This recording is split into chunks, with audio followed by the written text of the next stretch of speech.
L'Assemblée va maintenant entendre l'allocution de son Excellence M. Denis Sassou Nguesso, président de la République du Congo. Je prie le protocole de bien vouloir l'accompagner et je l'invite à prendre la parole devant l'Assemblée générale.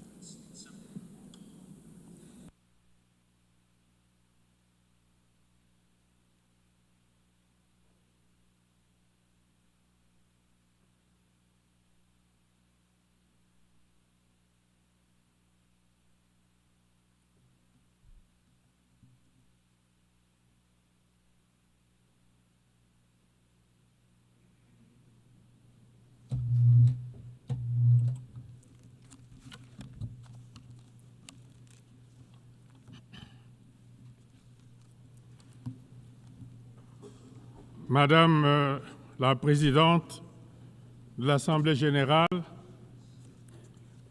Monsieur le Secrétaire général de l'Organisation des Nations unies, Mesdames et Messieurs les chefs d'État et de gouvernement, distingués délégués, Mesdames et Messieurs, c'est avec gravité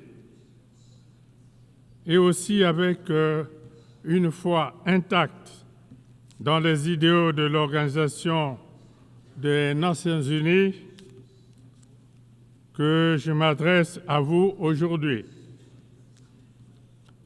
Nous sommes rassemblés à un moment de bascule,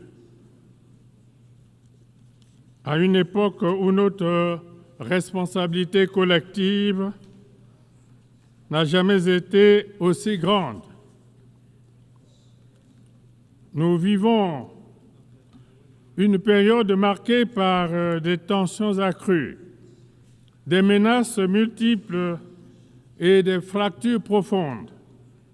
Et pourtant, jamais le monde n'a eu autant besoin d'unité, de coopération, de dialogue. Ce qui est en jeu, ce n'est pas seulement la paix ou le développement, c'est bien l'avenir même du multilatéralisme et de cette précieuse humanité que nous avons en partage. Il y a 80 ans, après les horreurs de la Seconde Guerre mondiale, les fondateurs des Nations unies se réunissaient avec la ferme intention d'établir un ordre international juste et durable. Ils rêvaient d'un monde où la coopération et la solidarité seraient les maîtres mots. Un monde où la diplomatie et le dialogue se substitueraient aux conflits violents. Leur projet était ambitieux. Il demeure totalement d'actualité. L'Organisation des Nations unies a été fondée sur le socle de deux principes majeurs. La solidarité internationale, c'est-à-dire la conviction que le destin des nations est intrinsèquement lié et que seul un effort collectif peut permettre de relever les défis mondiaux. Le multipartisme, ou la reconnaissance de ce que chaque nation, grande ou petite, doit avoir voix au chapitre dans les affaires internationales et que seule une action collective peut garantir une paix durable. Malheureusement, 80 ans après sa création, notre organisation est confrontée à la résurgence inquiétante des conflits armés à travers le monde. Dans tant d'endroits, le langage des armes a repris le dessus sur le bon sens et la diplomatie. C'est l'échec de notre promesse collective. C'est de bâtir un monde libéré du fléau de la guerre. C'est aussi le signe d'un système international affaibli, parfois impuissant, face aux logiques de confrontation. Aujourd'hui, il nous faut réaffirmer la primauté du droit dans les affaires internationales et la nécessité d'un ordre mondial fondé non pas sur la force des armes, mais sur des règles établies et communément partagées. Les Nations unies doivent redevenir un instrument efficace de prévention des conflits et de médiation. Acteurs épris de paix et de justice, qui œuvrent pour l'amitié entre tous les peuples du monde. Le Congo soutient la coexistence pacifique, la tolérance réciproque et la compréhension mutuelle. C'est pourquoi, au Moyen-Orient, mon pays soutient sans réserve la solution à 2 États, israélien et palestinien, vivant côte à côte en paix. Dans les Caraïbes, mon pays continuera de soutenir le peuple cubain, exténué par des décennies d'un embargo aujourd'hui incompréhensible. Les tensions commerciales, technologiques et géopolitiques entre grandes puissances et dont nous sommes aujourd'hui témoins fragmentent évidemment notre monde et alimentent la méfiance entre les nations. Elles affaiblissent les chaînes de solidarité internationale et compromettent notre capacité à relever ensemble les grands défis globaux avec de grandes conséquences sur les économies des pays en développement. Cela se traduit notamment par l'instabilité des marchés, l'augmentation des prix des matières premières et des perturbations récurrentes sur les chaînes d'approvisionnement. Or, pour compréhensible qu'elle puisse être, la compétition économique ne devrait pas se transformer en une confrontation systémique. L'une des grandes réussites des Nations unies a indubitablement, indéniablement été d'établir une plateforme solide de coopération entre les nations. Mais aujourd'hui, ce multilatéralisme est menacé par des égoïsmes nationaux et par des politiques unilatérales, source de crises diplomatiques préjudiciables. Cette tendance doit être inversée parce que les défis mondiaux que nous affrontons, notamment le changement climatique, les pandémies et l'insécurité alimentaire, nécessitent une réponse mondiale solidaire, cohérente et concertée. La République du Congo croit fermement qu'une organisation des Nations Unies plus forte et plus efficace est la condition indispensable pour préserver la paix et garantir le développement durable. C'est pourquoi nous en appelons à une réforme de ces organes, à commencer par son Conseil de sécurité, afin de les rendre plus représentatifs, plus transparents et plus proches des réalités de notre monde. On le voit bien, le Conseil de sécurité, dans sa composition actuelle, ne reflète plus les équilibres géopolitiques de notre monde. Il est donc urgent de le réformer, non pas en théorie, mais en pratique.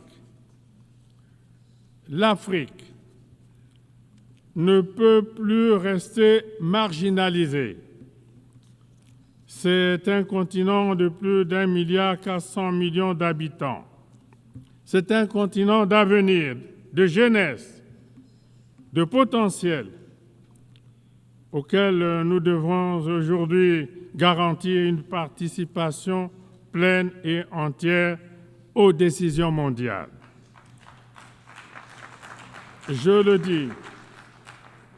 le dis avec force, l'Afrique mérite une représentation permanente au sein du Conseil de sécurité des Nations unies.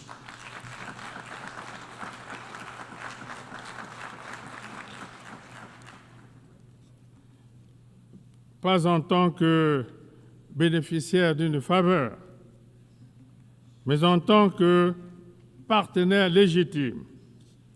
C'est l'appel solennel que la République du Congo lance du haut de cette tribune. Il nous faut inventer un multilatéralisme plus intelligent, plus efficace, plus proche des aspirations des peuples, plus représentatif des réalités du XXIe siècle. Ce multilatéralisme doit aussi se traduire en actes concrets, en résultats tangibles, en solutions durables. Les peuples du monde ne nous jugeront pas sur nos discours, mais sur ce que nous aurons su accomplir ensemble. Madame la Présidente, Mesdames et Messieurs, il ne peut y avoir de paix durable sans développement et inversement. La pauvreté, les inégalités, le chômage des jeunes, l'exclusion sont des terreaux dont se nourrissent les frustrations, l'instabilité et l'extrémisme violent. Nous devons honorer nos engagements pour le financement des objectifs de développement durable et mettre fin aux mécanismes qui étranglent les économies vulnérables, comme la dette insoutenable ou les règles commerciales inéquitables. La solidarité internationale reste essentielle pour permettre aux pays en développement de réussir leur transition vers un avenir plus prospère. C'est pourquoi nous devons investir massivement dans l'éducation, la santé, l'agriculture, les infrastructures, les technologies nouvelles, l'intelligence artificielle, etc. Le défi climatique nous interpelle très fortement aujourd'hui. Il transcende toutes les frontières, tous les clivages et toutes les idéologies. Il frappe déjà nos villes, nos campagnes, nos écosystèmes. Il aggrave les conflits, détruit des cultures millénaires et pousse les familles entières sur les routes de l'exil. Face à cela, nous n'avons plus le droit d'agir en ordre dispersé. Nous devons partir en rang serré, dans la solidarité et avec détermination.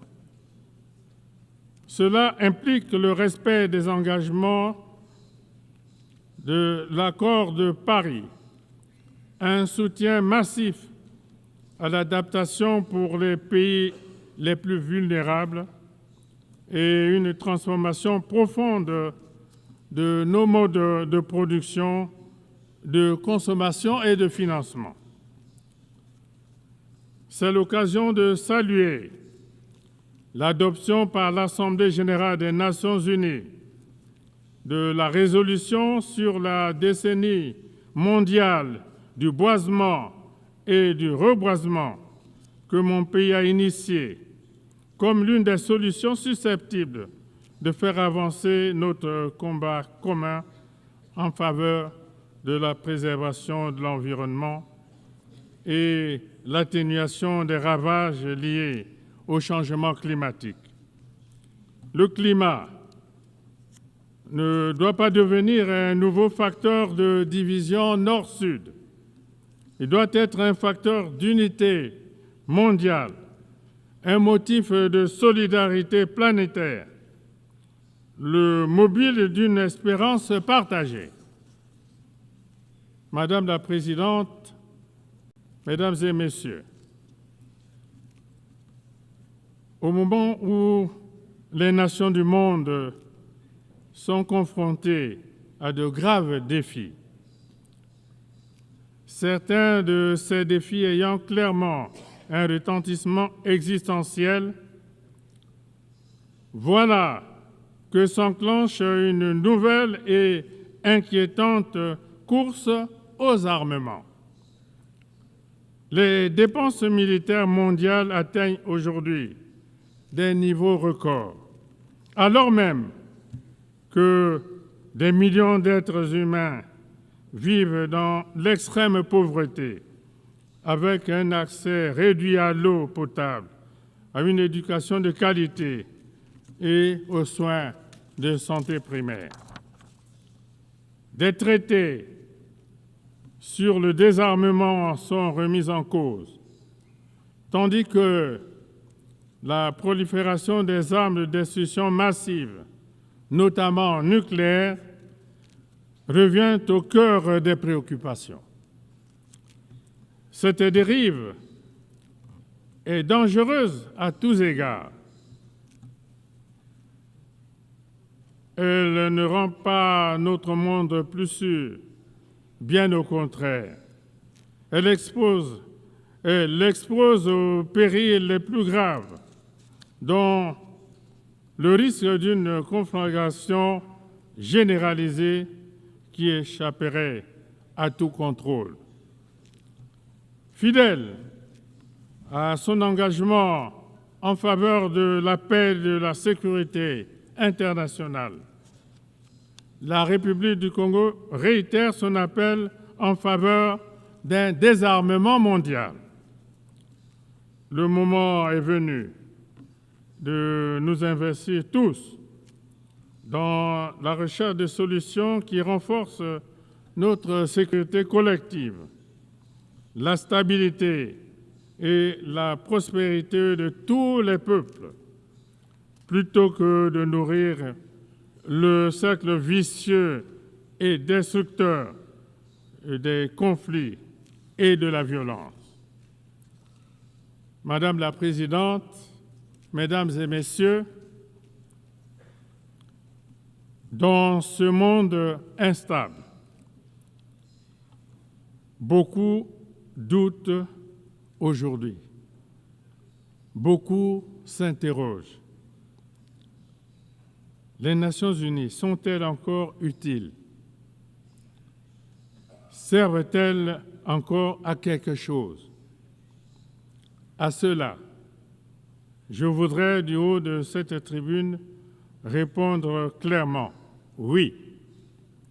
Oui, les Nations unies sont même indispensables, mais à une condition, à savoir qu'elles sachent évoluer, qu'elles sachent se réformer, se rapprocher des peuples et répondre concrètement aux défis innombrables des temps présents. Nous ne sommes pas condamnés à la guerre, au repli et à la méfiance.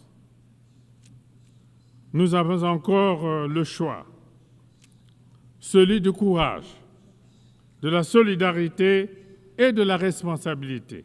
Alors, ensemble, unis dans la diversité, faisons vivre les promesses fondatrices de notre organisation, à savoir la paix, la dignité et le progrès.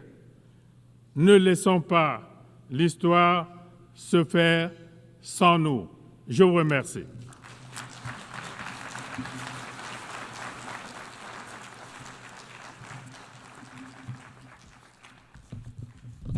Of the Assembly, I wish to thank. Je remercie le président de la République du Congo